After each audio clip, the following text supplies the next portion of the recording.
Have you ever had a sudden, unexplainable feeling that a close friend was in trouble, only to get a phone call minutes later confirming it? Or sat in quiet reflection and felt the boundary between you and the rest of the world completely melt away?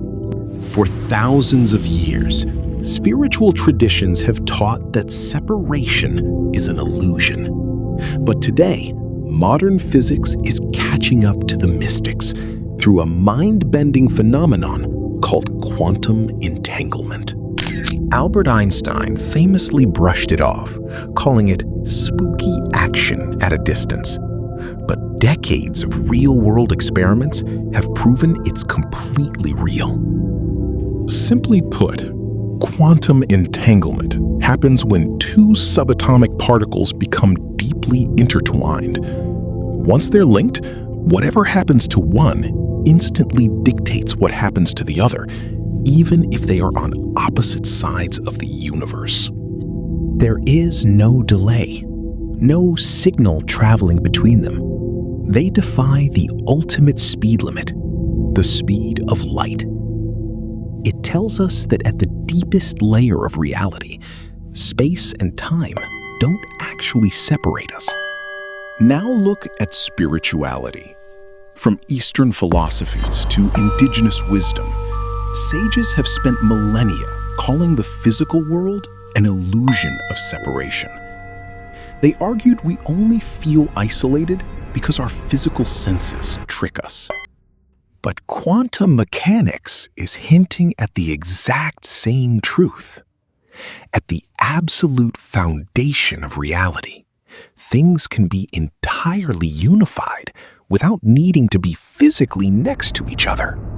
It goes even deeper when you look at how we started.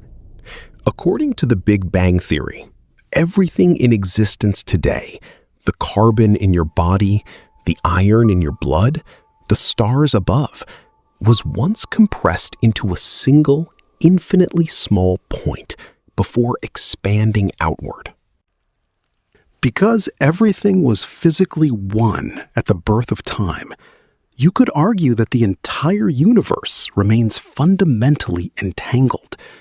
You aren't just a visitor dropped into this world, you are an active part of it. As Carl Sagan famously said, we are a way for the cosmos to know itself. Now, to be fair, mainstream science doesn't claim this proves telepathy or magic. Human bodies are large, warm, and messy, which breaks these fragile quantum ties. But as a metaphor, it is beautiful. It proves that nature, at its most basic level, is wired for connection. Next time you feel isolated, remember, you are woven directly into the fabric of reality. What do you think? Let me know in the comments, hit subscribe, and I'll see you in the next video.